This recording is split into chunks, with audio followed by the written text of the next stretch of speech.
What if the very person entrusted with enforcing the law was the one who used their power to break it?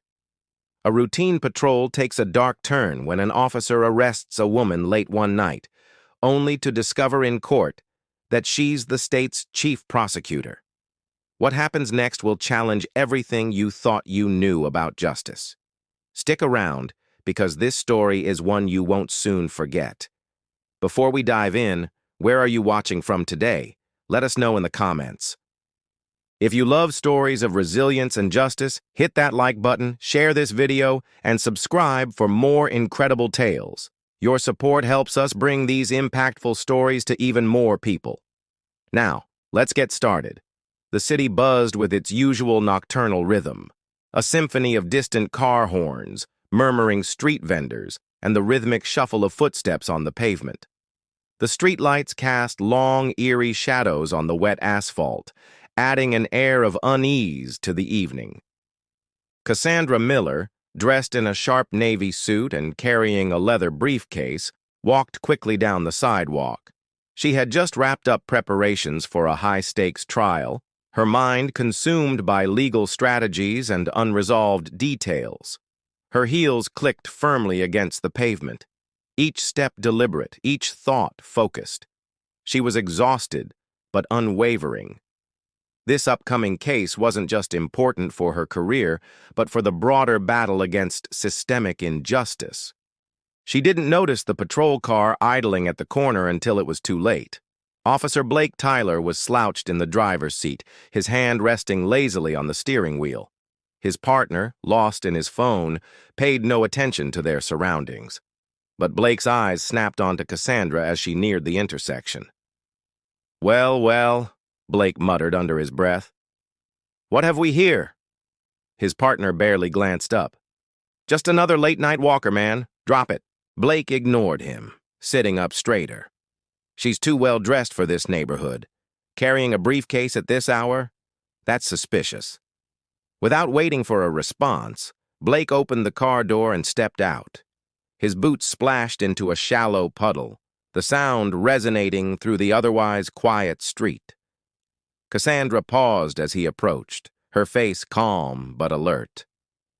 "Evening, ma'am," Blake said, his tone dripping with feigned politeness. He placed a hand on his belt near his holstered weapon. "What's your business out here?" Cassandra raised an eyebrow. "I'm walking home. Is that a crime now?" Blake's lips twitched, impatience starting to show. "Maybe. Got ID?" Cassandra sighed, gently setting her briefcase down. "I'm not required to show you my ID unless you have reasonable suspicion that Ivy committed a crime." The answer clearly irritated Blake. He crossed his arms, widening his stance in an attempt to assert dominance. "You stand out. That's enough suspicion for me." Cassandra held his gaze, unshaken. "In what way, officer?" Blake leaned in slightly, his voice low and laced with condescension. "You tell me. Fancy suit? Expensive bag? Doesn't exactly scream local. Maybe you've got something in that briefcase you shouldn't." Cassandra's patience snapped, her resolve turning as solid as steel. "Officer, I suggest you tread lightly. You're making assumptions without basis, and I don't have time for this." Blake's partner finally stepped out of the car, sensing the situation escalating. "Blake, come on, drop it. She's not worth the trouble." Blake waved his partner off, his attention fully fixed on Cassandra. "Step aside, ma'am. I'm searching your bag." "That won't be happening," Cassandra replied firmly. Her voice remained calm, but her heart raced. "I'm an attorney, and I know my rights. This is an unlawful search and seizure." Blake's expression hardened. "Big words. Let's see how far they'll get you." Before Cassandra could respond, Blake grabbed her arm, twisting it behind her back and slamming the handcuffs on with unnecessary force. Her briefcase slipped from her hand, spilling papers across the wet pavement. "Hey!" she shouted, fighting against his grip. "This is illegal! You're making a huge mistake!" Blake jerked her toward the patrol car. "You can tell that to the judge."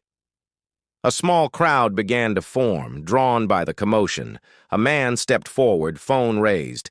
"Hey, what's going on? She didn't do anything?" Blake snapped around, his voice harsh. "Step back.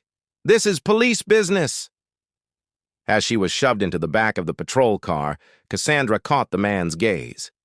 "Thank you," she said, her voice steady despite the situation. "Keep recording." The man nodded, his phone camera locked on the scene as the car doors slammed shut. Inside the car, Cassandra sat silently, her hands balled into fists. Every instinct screamed at her to fight back, to demand her release. But she knew better. The system Blake represented thrived on resistance, using it as justification for more control.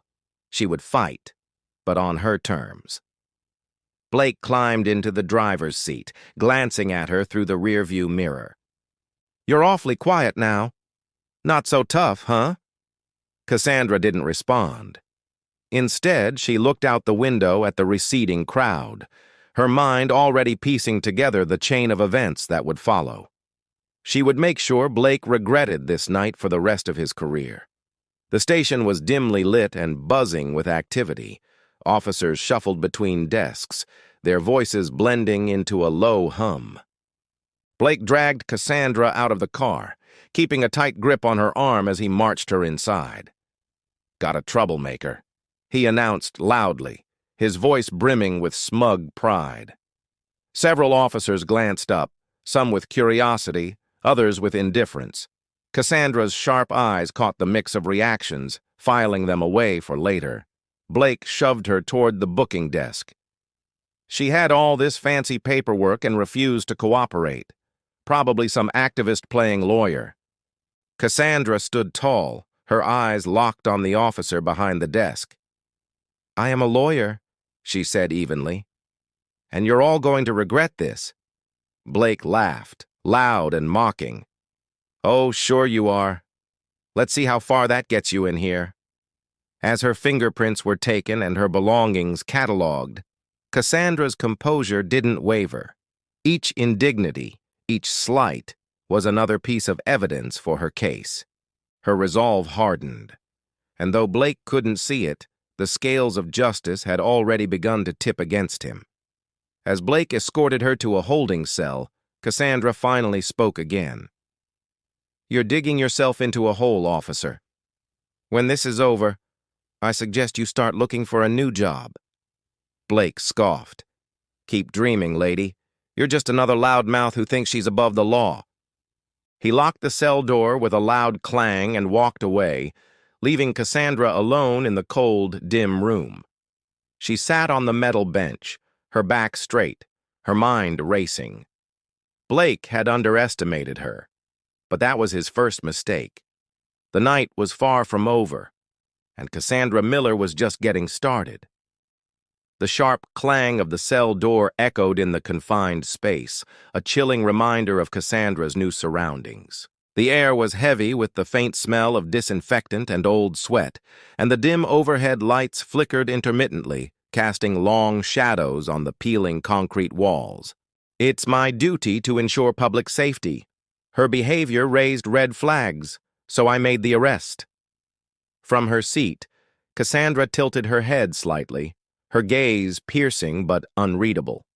She didn't interrupt, letting Blake weave his narrative without interference. The state's attorney, a young and ambitious prosecutor, rose to her feet. "Officer Tyler, you mentioned the defendant's behavior was suspicious. Can you clarify what specific actions led you to that conclusion?" Blake hesitated for the briefest of moments before replying. "She was out of place. Dressed too formally for the area, acting defensive when questioned." "And by out of place, do you mean?" the attorney pressed. Blake shifted in his seat, his confident demeanor faltering. "She didn't fit the profile of someone who lives in that neighborhood." The prosecutor's eyebrows lifted slightly. "So, to clarify, you based your suspicion on her appearance and location?" The judge looked at her over the rim of his glasses, clearly intrigued.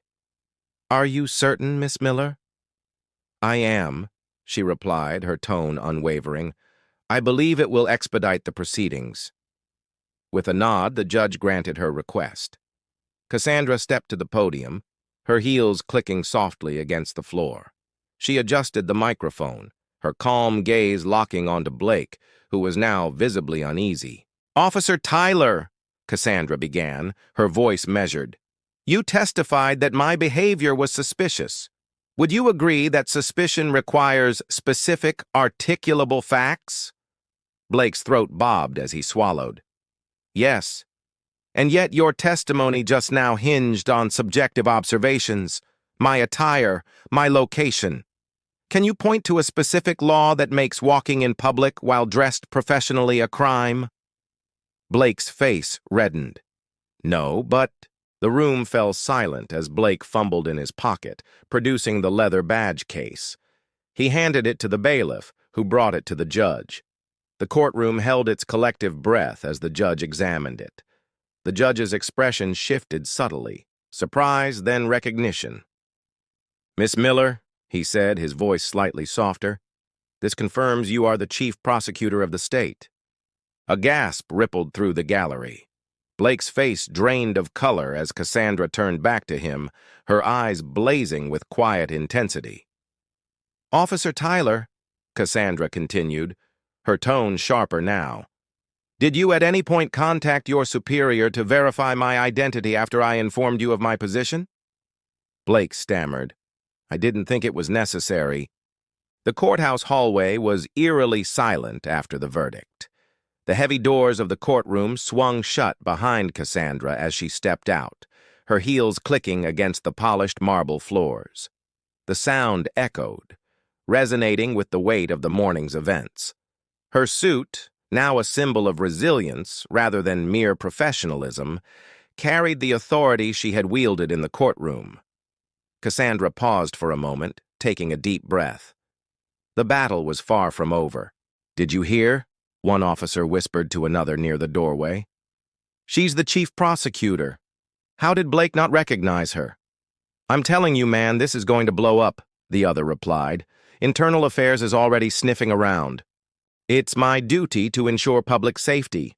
Her behavior raised red flags, so I made the arrest." From her seat, Cassandra tilted her head slightly, her gaze piercing but unreadable. She didn't interrupt, letting Blake weave his narrative without interference. The state's attorney, a young and ambitious prosecutor, rose to her feet. "Officer Tyler, you mentioned the defendant's behavior was suspicious. Can you clarify what specific actions led you to that conclusion?" Blake hesitated for the briefest of moments before replying. "She was out of place, dressed too formally for the area, acting defensive when questioned." "And by out of place, do you mean?" the attorney pressed. Blake shifted in his seat, his confident demeanor faltering. "She didn't fit the profile of someone who lives in that neighborhood." The prosecutor's eyebrows lifted slightly. "So, to clarify, you based your suspicion on her appearance and location?" The judge looked at her over the rim of his glasses, clearly intrigued. "Are you certain, Miss Miller?" "I am," she replied, her tone unwavering. "I believe it will expedite the proceedings." With a nod, the judge granted her request. Cassandra stepped to the podium, her heels clicking softly against the floor. She adjusted the microphone, her calm gaze locking onto Blake, who was now visibly uneasy. "Officer Tyler," Cassandra began, her voice measured, "you testified that my behavior was suspicious. Would you agree that suspicion requires specific, articulable facts?" Blake's throat bobbed as he swallowed. "Yes. And yet your testimony just now hinged on subjective observations, my attire, my location. Can you point to a specific law that makes walking in public while dressed professionally a crime?" Blake's face reddened. "No, but—" The room fell silent as Blake fumbled in his pocket, producing the leather badge case. He handed it to the bailiff, who brought it to the judge. The courtroom held its collective breath as the judge examined it. The judge's expression shifted subtly, surprise, then recognition. "Miss Miller," he said, his voice slightly softer, This confirms you are the chief prosecutor of the state." A gasp rippled through the gallery. Blake's face drained of color as Cassandra turned back to him, her eyes blazing with quiet intensity. "Officer Tyler," Cassandra continued, her tone sharper now, "did you at any point contact your superior to verify my identity after I informed you of my position?" Blake stammered, "I didn't think it was necessary." The courthouse hallway was eerily silent after the verdict. The heavy doors of the courtroom swung shut behind Cassandra as she stepped out, her heels clicking against the polished marble floors. The sound echoed, resonating with the weight of the morning's events. Her suit, now a symbol of resilience rather than mere professionalism, carried the authority she had wielded in the courtroom. Cassandra paused for a moment, taking a deep breath. The battle was far from over. "Did you hear?" one officer whispered to another near the doorway. "She's the chief prosecutor. How did Blake not recognize her?" "I'm telling you, man, this is going to blow up," the other replied. "Internal Affairs is already sniffing around." The captain entered abruptly, his face grim. He motioned for Blake to follow him into his office. Once inside, the door closed with a sharp click. "Tyler, what the hell were you thinking?" the captain barked, slamming a folder onto the desk. "Do you have any idea the kind of storm you've brought down on this department?" Blake stammered, trying to find an excuse, but the captain held up a hand. "Save it. We've got surveillance footage, witness statements, and now a civil rights lawsuit breathing down our necks. You're suspended until further notice. Hand in your badge and gun." The words hit Blake like a sledgehammer. His hands trembled as he unpinned his badge and placed it on the desk, followed by his service weapon. The reality of his situation began to sink in. He was no longer untouchable. The following day, Cassandra held a small press conference on the courthouse steps. Her tone was measured, her words carefully chosen. "Yesterday's events were a stark reminder that no one is above accountability, not even those entrusted to enforce the law. This isn't about me. It's about a system that allows misconduct to thrive unchecked.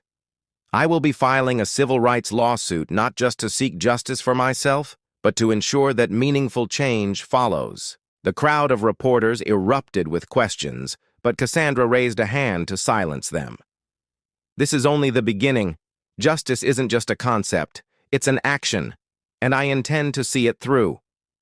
As she walked away, the resolve in her eyes was unmistakable. She had planted the seeds of change, and now it was time to nurture them. In the weeks that followed, Cassandra's case became a flashpoint. News outlets picked up the story, sparking debates about systemic bias and police accountability. Blake's name was now synonymous with misconduct, and the precinct faced mounting pressure to reform.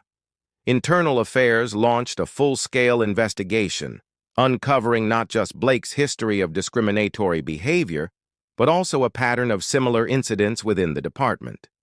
Several officers were placed on leave, and the public demanded transparency. Cassandra watched the developments from her office, a quiet satisfaction settling over her. But she knew this was just the surface. Real change required more than exposing wrongdoing.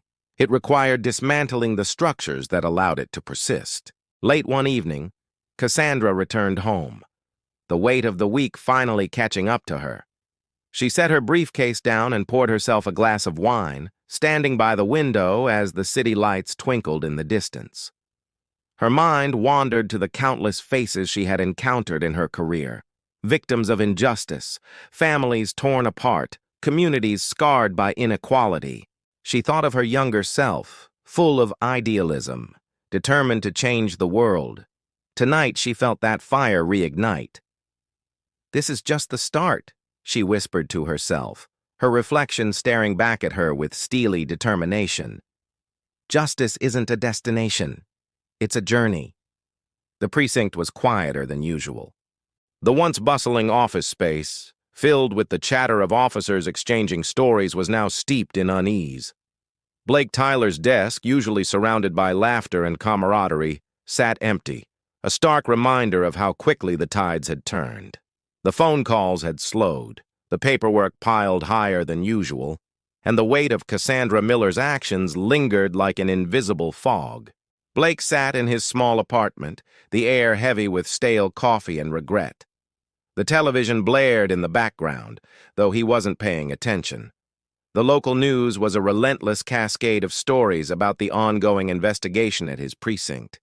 His name was mentioned too often, each utterance like a fresh wound.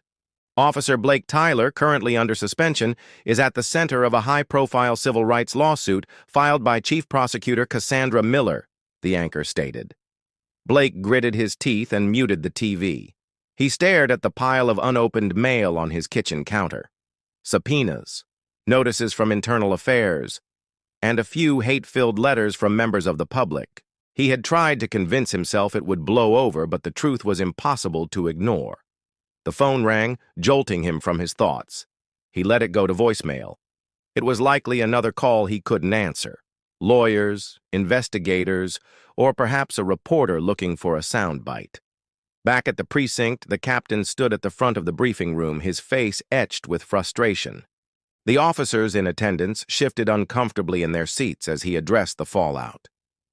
"This department is under scrutiny like never before," he said, his voice sharp. "Officer Tyler's actions have put all of us under the microscope. Internal Affairs is digging into every complaint, every case, every report. If there's anything they can find, they will." One officer raised a hand cautiously. "Captain, what does this mean for us? Are they looking to shut us down?" The captain sighed heavily, rubbing his temples. "It means we're cleaning house. Effective immediately, all personnel are required to attend mandatory bias training. Every complaint against this department will be re-examined. And if you've got skeletons in your closet, now's the time to come forward." Murmurs rippled through the room. Some officers looked outraged. Others wore expressions of resignation. Cassandra's case wasn't a tea just about Blake. It was unraveling the entire culture of complacency within the precinct. In her office, Cassandra sat across from a team of attorneys and activists, reviewing the progress of her lawsuit. The atmosphere was focused but determined. Charts and folders filled the conference table, each one detailing the history of complaints against Blake Tyler and the precinct as a whole.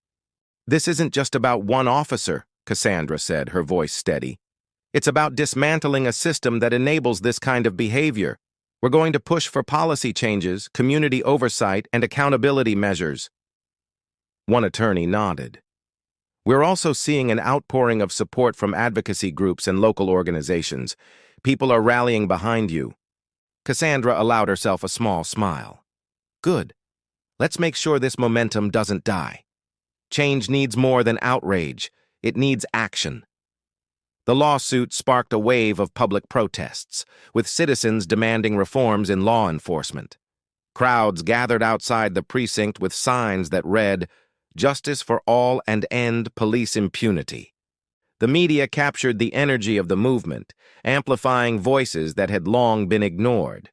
For Cassandra, the protests were a reminder of why she had taken this fight so personally. It wasn't about vengeance, it was about justice. Every face in the crowd represented a story like hers, and every chant was a call for accountability. Weeks of mounting pressure began to wear Blake down. His suspension turned into an indefinite leave without pay, and rumors circulated that Internal Affairs had found evidence of past misconduct in his record.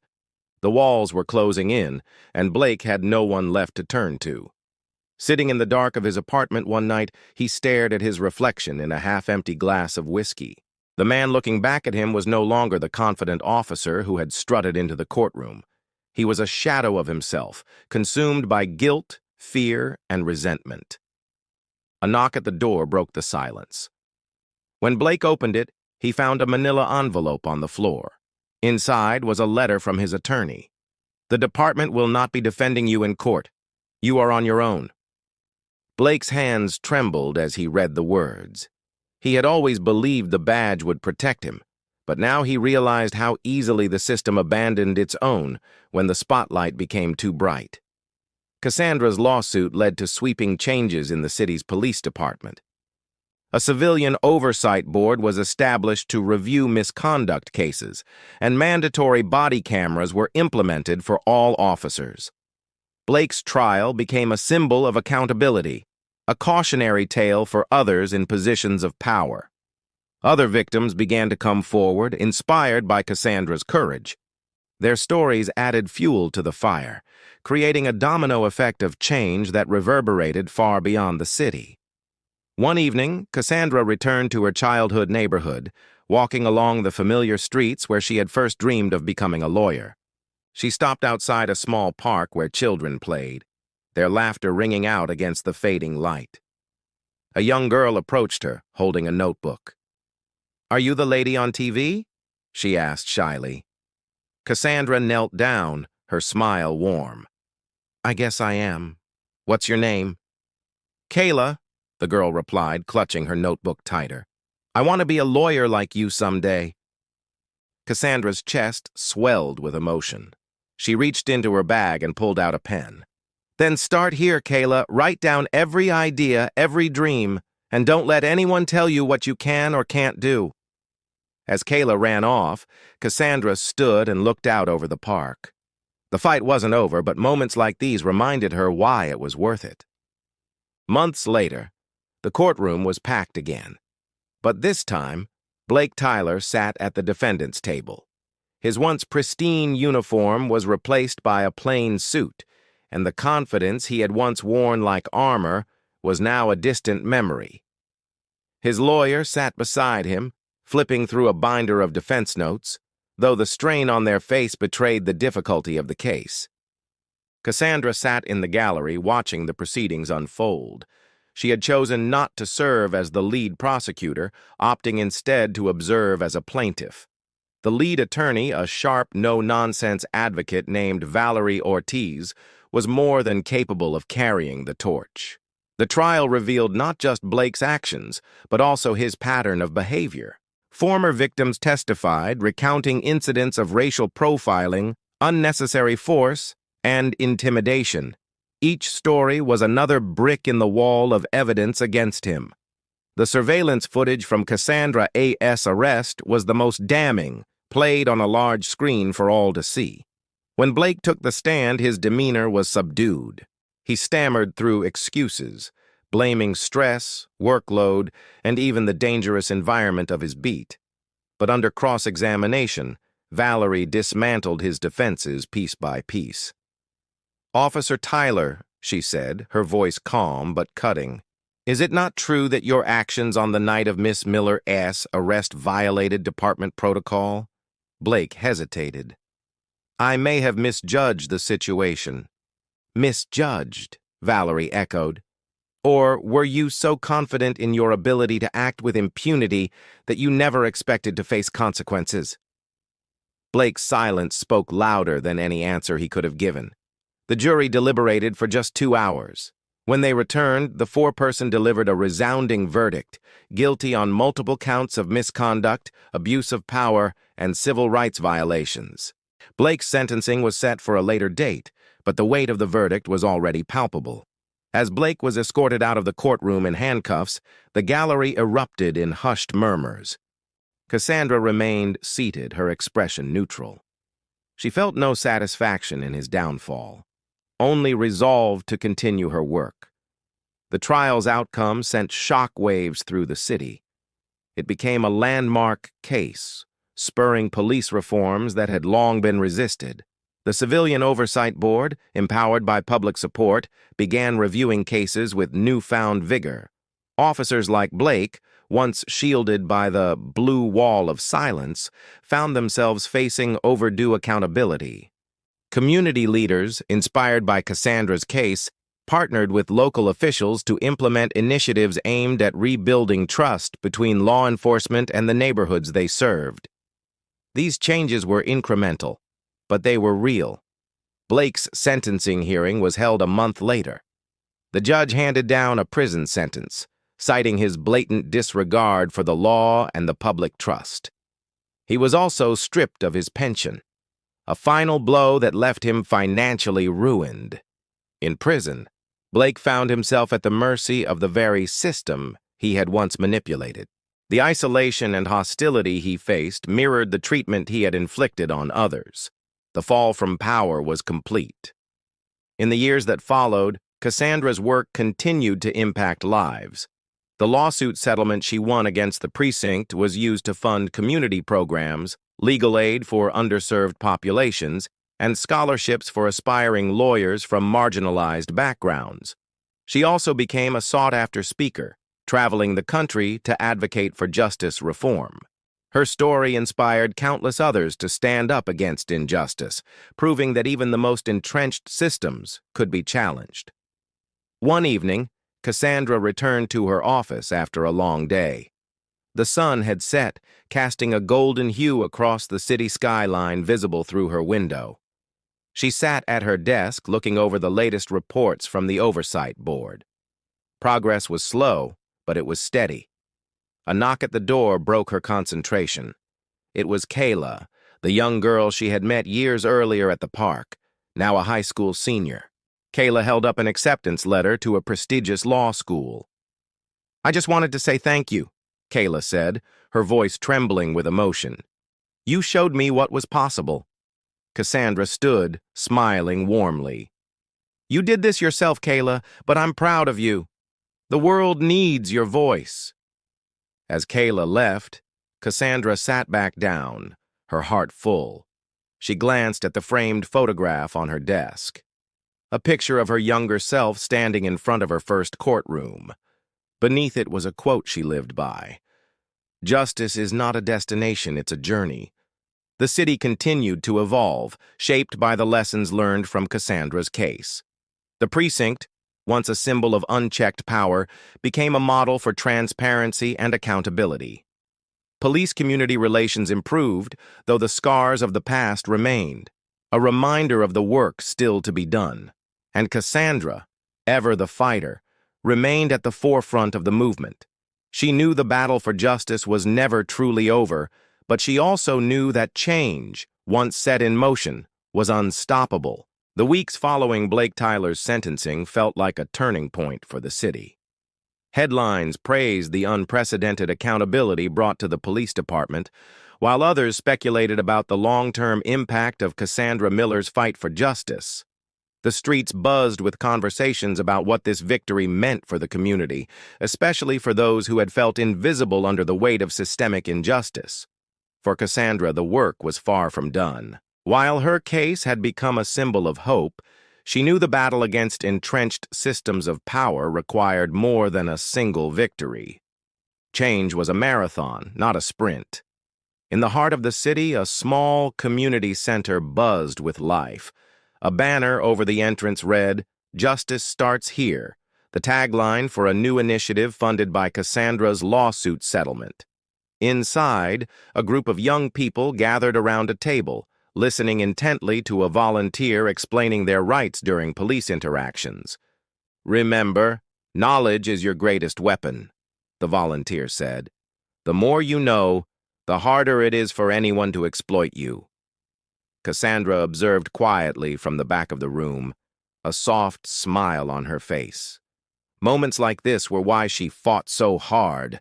The lawsuit wasn't just about accountability, it was about empowerment.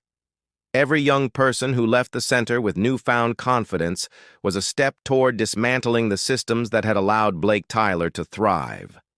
Across town, Blake sat in a stark prison cell, the pale light from a single bulb casting shadows on the walls. He stared at the tray of food in front of him, barely touched. The world outside continued without him, but he was stuck, replaying his downfall over and over. In the yard during recreation time, he felt the weight of his new reality. Other inmates watched him, some with contempt, others with amusement. He had once carried himself with arrogance, confident in his authority. Now he walked with his head down, stripped of the power that had once shielded him. A fellow inmate approached him one day, leaning against the fence. "So you're the cop who got taken down by a prosecutor, huh?" the man said, his tone dripping with sarcasm. Blake said nothing, his silence a stark contrast to the bravado he had once exuded.